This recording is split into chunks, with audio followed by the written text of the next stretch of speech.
Hello everyone and welcome to my YouTube channel. My name is Nina and in this video I would like to talk about the small random things that may surprise you as a foreigner coming to China.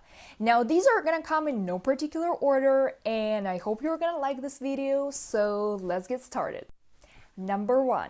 Chinese people wear sun protective clothing a lot. Sometimes it's just sleeves and gloves and masks. At other times you may see people wearing whole dresses made of UPF fabric. Speaking of masks, some of the masks they wear are not just covering the lower part of their face. Some of the masks actually cover the upper part of their face, like the forehead as well. They also use umbrellas a lot for sun protection, and while this may not be a surprise to Asians, this is definitely something unusual for Westerners coming to China.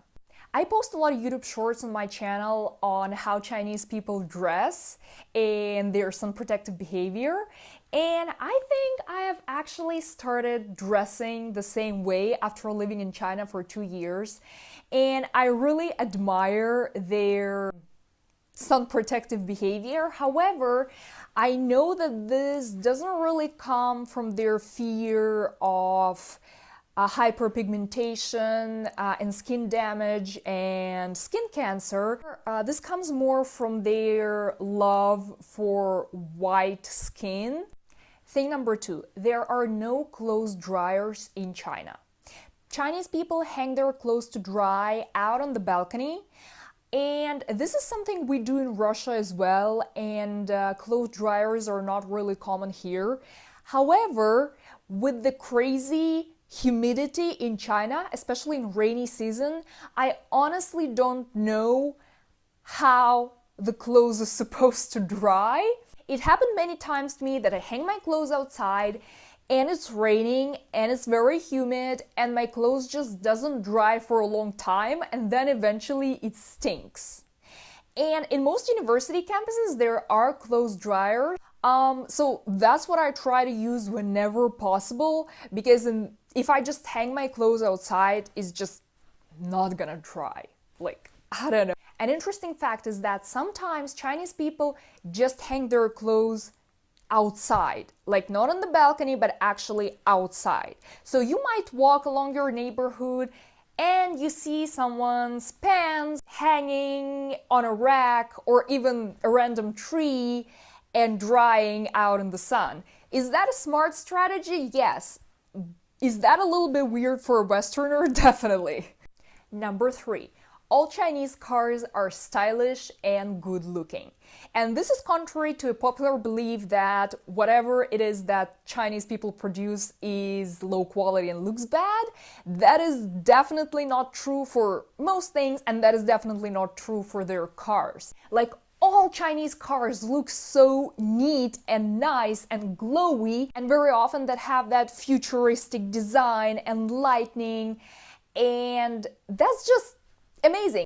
And another thing about Chinese cars is that most of them, like if you look at the road, it's like 90% of them, I would say, are electric vehicles. And continuing the topic of cars and vehicles, number 4 on my list is water spraying trucks. Yes, that is like my favorite car in China. So what are water spraying trucks? Those are large vehicles that drive slowly along streets and they spray water through like a huge tube, I don't know, and they look so fun to me. And what is the purpose of those water spraying trucks? Well, the main reason they use them is to settle dust from the air to the ground and to improve air quality. Thing number 5 is Chinese people smoke a lot, and they smoke everywhere. When you get into taxi, you will most likely feel the smell of smoke because someone was smoking inside the car. People also smoke just walking along the street, or they may even smoke inside their house, and that is super weird for me. I don't like this, but it is what it is. And last but not least is you can take your own drinks into cafes and restaurants. And this is actually a very usual thing to do for the Chinese people, and no one's gonna tell you not to do that. No one's gonna prohibit you from doing that. And this sounds kind of intuitive to me, like why would you prohibit someone from doing that? But actually in most Western countries it is not acceptable to bring your own drink into a restaurant, but that is totally okay in China and everyone does that. These are all the random things that I could think of for today's short video. I hope you enjoyed it. If you hit a like on this video, I will be super happy. And thank you for watching, and bye-bye!